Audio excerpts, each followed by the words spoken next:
float.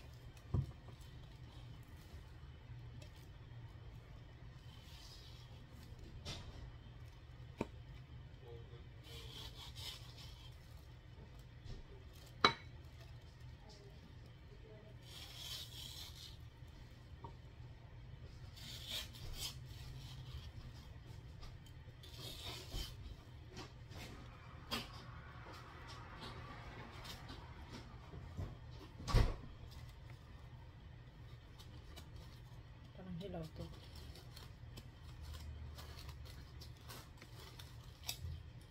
Ay, sira. Sira na. Pwede ba ito mabalik? Pakain ko na lang ito kay Emma. I mean, hindi siya pwedeng iniba lang. Siya pwedeng i-mango float.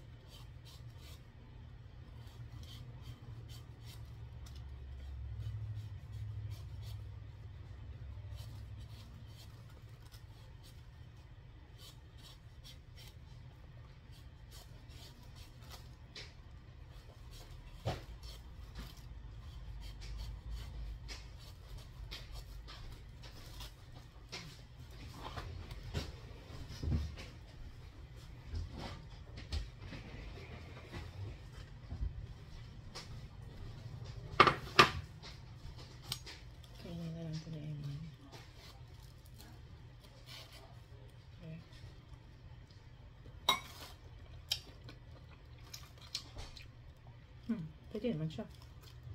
Iwalay ko lang. Pero pag hindi maano, unahin ko muna yun. Pag kulang, kuha ako dito. Pero pag hindi, kainin siya ni Emma.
Mix ko yung gatas at whipping cream.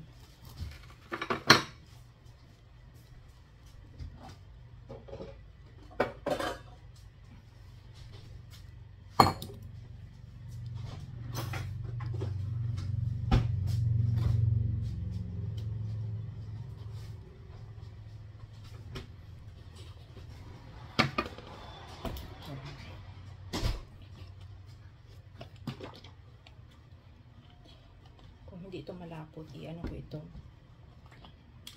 i-blend ito gaya yung dati, hindi siya malapot, so i-blend ko na para maganda ang result. So lalagay ko dito kalahati lang muna, and then open ko ito ng isang can. Carnation din, sorry, pwede ba sabihin dito?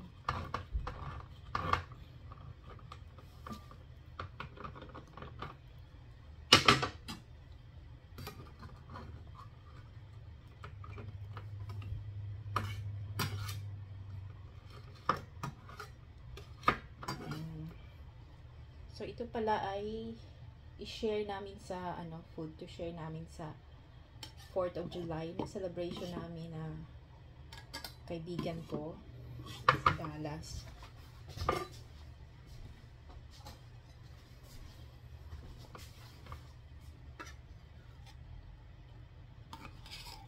Yan. Pag may, ano pa, may space pa, ay, anuhin ko ito ng, lagyan ko pa siya ng cream.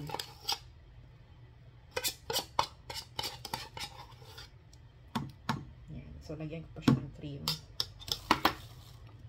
Sayang yung space. Yan. So, mas marami yung cream. Then, i-blend ko siya. Doon lang sa malayo para hindi maingay sa inyo. Ano siya nila. Ito yung aking blender na maliit.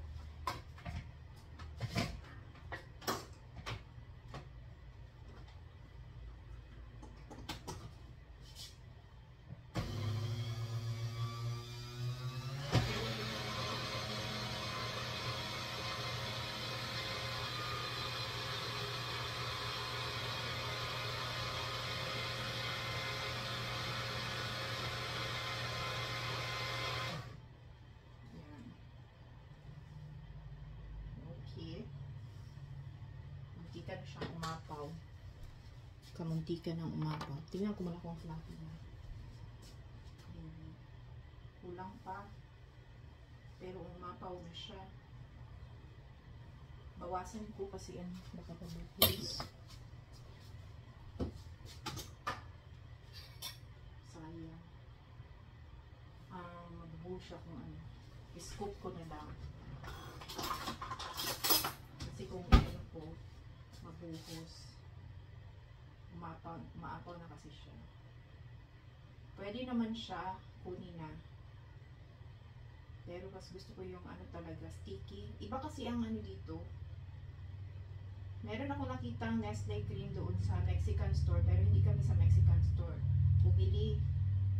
Ito, whipping cream lang ito na ano. Wala akong nakita sa Ingles. Sa ano, Walmart may nakita na rin ako. Pero sa Ingles wala silang ano. Oh.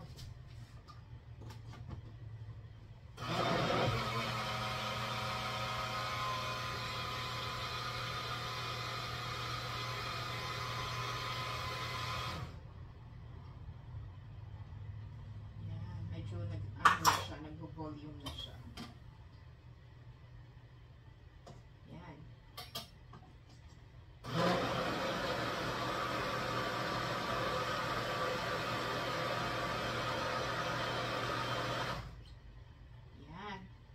Okay na to. Nag-volume na yung sticky. Ano bang i-describe? Sticky, ganun. Creamy. Ganyan siya, oh. Hindi katulad yung, ano, watery talaga siya. Ito medyo sticky siya.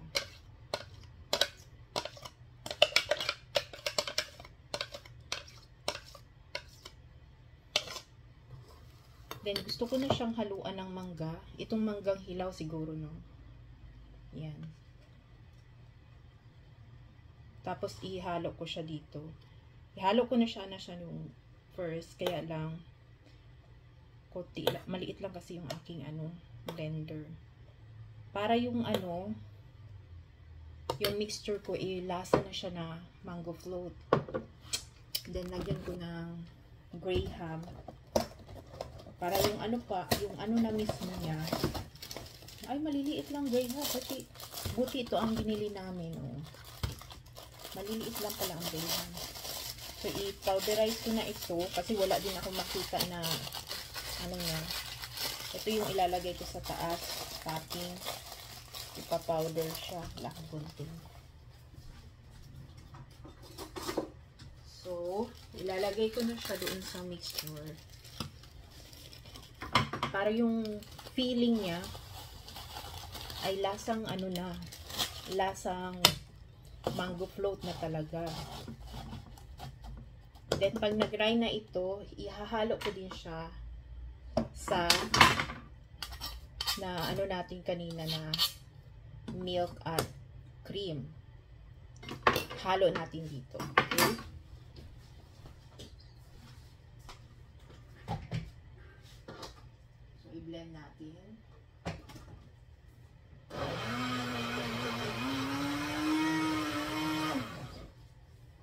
talaga heavy duty itong aking blender. Nabili lang namin to sa ano, $7.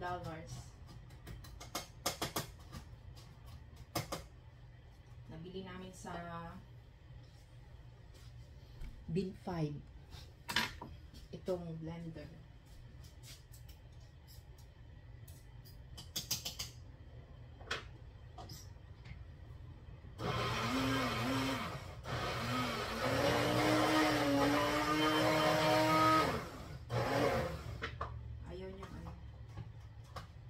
Ayaw niyang isali yung ano ko, biscuit. Ayaw ko din lagyan ng tubig kasi hindi ba na yung lasa. Kasi kung shake pa ito,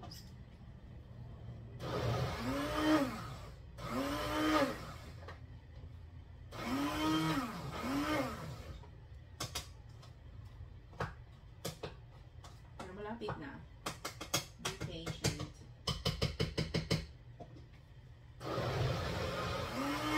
Ayan. Yung una-una lang ang ano niya. Una-una lang ang galaw niya.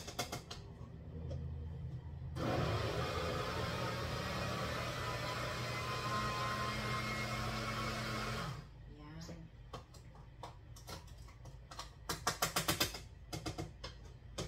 Ayan, nag-mekos-mekos na siya.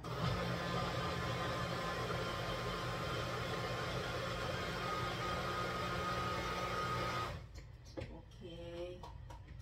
Yan. Sarap nito.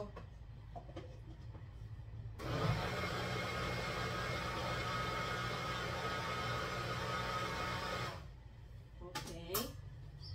So, ito na po. Yung mixture ng mangga,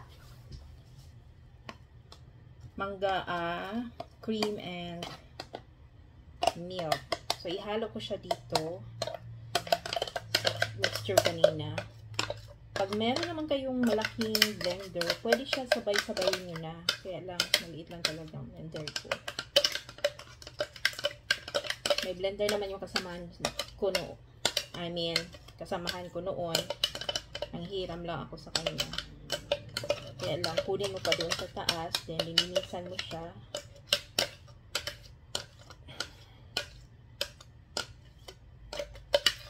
Then, i-mix ko na lang siya ng ganyan.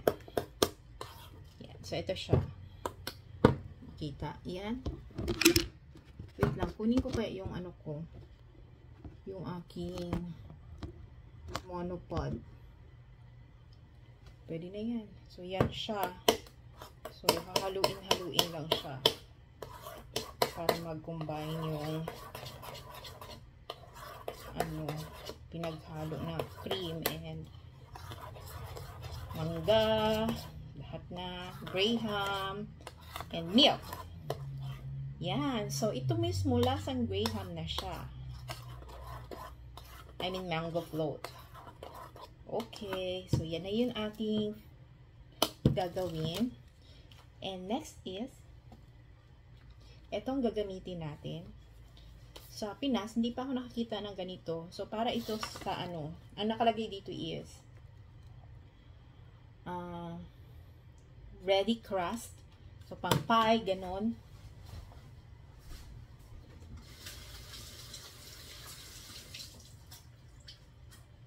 Nakagamit na kasi ako nito yung Pasko. Nakalimutan ko, tinatanong ko si Eman kung okay ba yun? Matigas ba siya? Or tama lang. Sabi niya masarap daw. Kaya, ito na lang binili ko. At buti at hindi ganito. Kasi ito pala is half lang ng graham na ginagamit natin. So, ganyan siya. Kung tatanggalin mo na yung supot na yan. And ito na yung crust. Graham ang lasa nito. Yan. Yan. Tignan ko yung naka-powder. Yan. Ano ba yung graham is? Honey crackers. Honey crackers. Tama ba? Yan. Yung honey crackers. So, yan siya. Malapad. Ang next na gagawin natin ay lilinihan natin siya ng ito muna para dumikit yung ano natin, mangga. Yan, madami. Okay, so may ganyan na siya. Nag-spill yung aking Then, after nun ay lagyan natin ng mangga. Yan. Lulubog lang siya doon sa nilagay natin. So, kahit konti lang na yung mangga mo, pero yung mixture na ginawa mo ay may mangga na. So, lasang mangga na siya. Mango float na talaga yung lasa. Yung kapatid ko, gusto niya yung mango float ay may cheese. Ako parang hindi kasi na hindi mo na malasahan yung mango float na natural. Pag may cheese, so kayo, pwede nyo lagyan ng cheese. So, ganyan siya. And then, lalagyan natin siya ng powdered na ganito. So, again, walang powder, kaya ito yung nilalagay. Walang doon, ready-made na durog. Madali lang naman siyang durugin. At saka maganda ito kasi yung supot niya, pag ginanon mo siya, krinash mo, hindi siya nabubutas.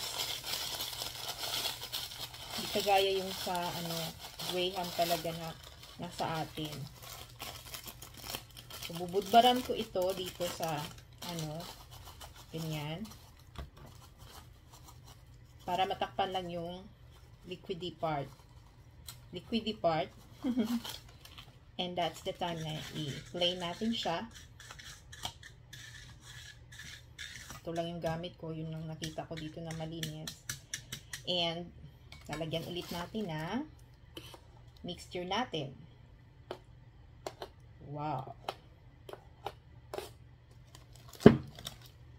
And, lalagyan na naman natin na mangga. Tatakpan lang natin yung durog na Graham.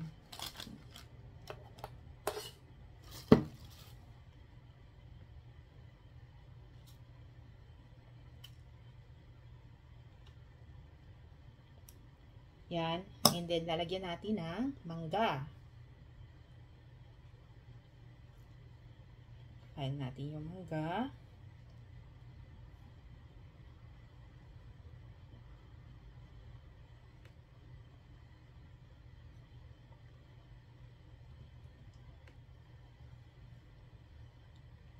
Okay. And then, lalagyan ulit natin ng durog na Graham. Para matakpan lang yung ginawa natin na topping.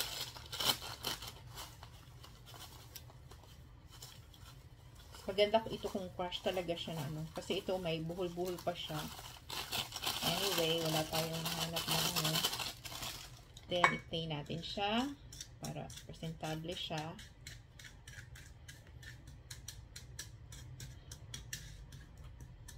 At lalagyan ko lang siya ng mangga. Lalagyan ko lang ng mangga dito sa taas. Para pang design. Ganyan. Mga 4 na mangga. Yan.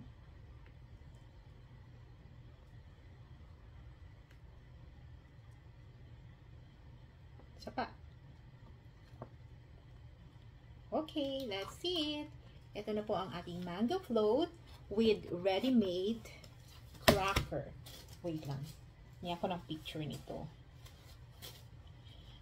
Niya ako ng picture. Then, para mas safe yung ating ginawa ay tatakpan natin siya ng foil. Itong takip niya, yung kanina sa taas. Patanggalin mo lang yung ganyan niya. Yan yung itatakip natin. Yan. And then, i-press lang natin siya. Dito yung foil niya sa palibot. Kaya gusto ko din ito na bilhin. Kasi hindi mo na kailangan ng iba pang mga plates or dito na mismo. Ayan na po ang ating mango float. Dalawa ang gagawin ko nito. Gagawa pa ako ng isa. So, muna ako makikigamit ng layer ng ref. So, kaya pa natin gumawa ng isa. Okay. So, ito ay lagyan ko pa ng cream kasi ito, hindi na yan magagamit. So, ibabalik ko siya ulit doon sa blender para maging medyo sticky siya. Para sa next na batch. So, ito, mas iba yung lasa niya kasi mas marami siyang yung cream. Heavy whipping cream.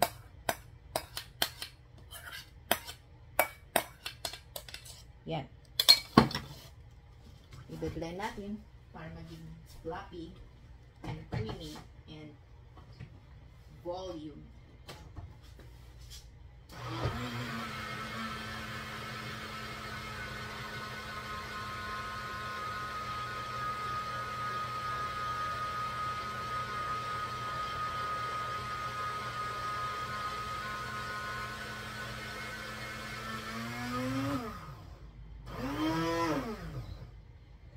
Okay, pwede na to. Pwede na to. Ito ang ating mixture. Sa next natin na yung iba gusto ito yung ganito kasi mas marami yung ratio ng amount ng cream. So creamy ito ang lasa niya. Okay, kuha ko ng isang kutsara. Titikman ko. Kasi nalalaway ako sa ginawa ko na ito.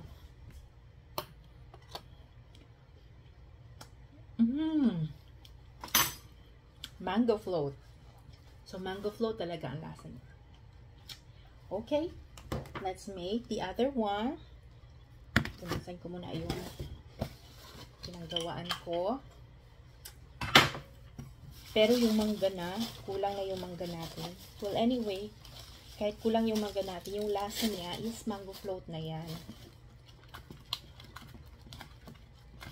Yun yung maganda na minix mo yung milk, cream, mango, and graham. Pero kailangan mo ng blender parang talaga siya. Mag-incorporate talaga yung tatlong, 4 ingredients na yun. Mango, graham, cream, and condensed milk. So, let's have the second. So, yan. Lagyan natin ng yan. Very creamy. Next is lalagyan natin ng mangga. So, yung mangga natin na tikman ko muna ulit ha. Pwede siya. So, lalagyan natin ng mangga dito sa ilalim. Yung isang mangga na nabalatan natin.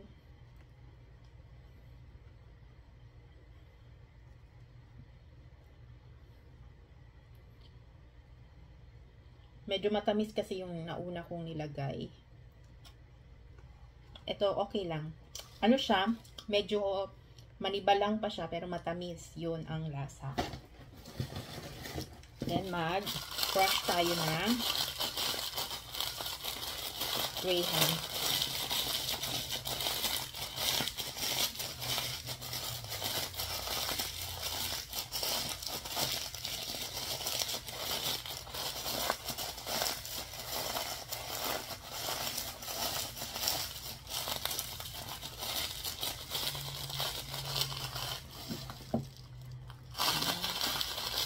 Crush ko natin.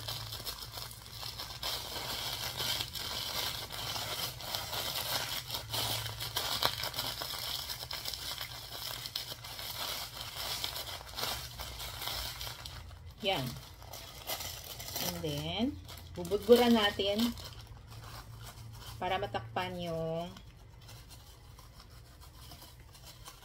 mixture. Okay. Then, natin siya, i-flatten. Kasi next layer ulit tayo.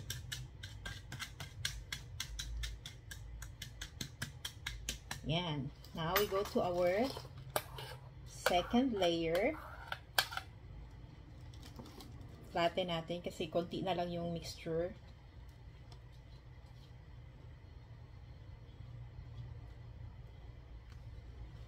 I think ito na yung last na mixture. So, yan ako na. I-last ko na ito siya na part dito. Sorry, puwet na lang makita nyo dyan sa video. Yan. Sisumutin ko yan mamaya. Kakainin ko yan mamaya. Yan. And then,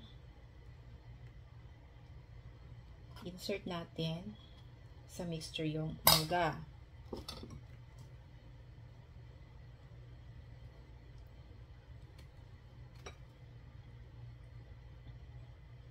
Yan, lagyan natin ng ganito at mag-iwan lang tayo para sa ating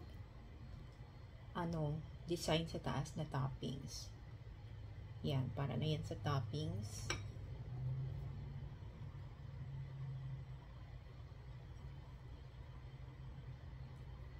That's it. And now, i-cover natin siya ng crushed graham.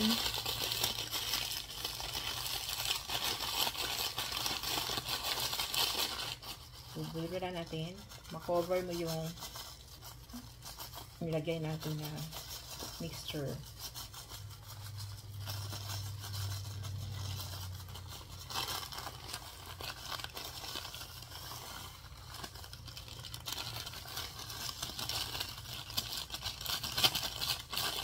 That's it. Then, arrange lang natin siya. Ganyan.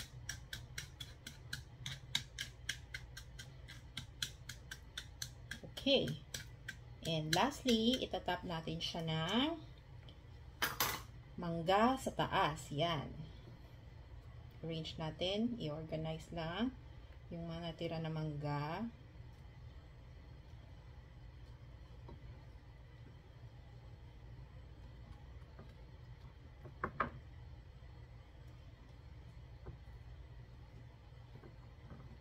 That's it. So, this is our second mango float. So, ayan na natin yung palibot kasi dyan yung mag-insert yung dyan. Yung takip. Again, yung takip. Itong plate na ito or crust, meron siyang papel. Tanggalin lang yan. And then, tatakpan natin. And i-press yung mga side para ma-insert yung takip. So, ito yung dalawang dadalhin namin para sa 4th of July celebration.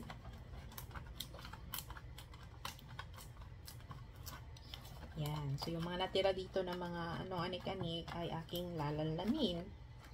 So, ito yung aking dalawang mango float.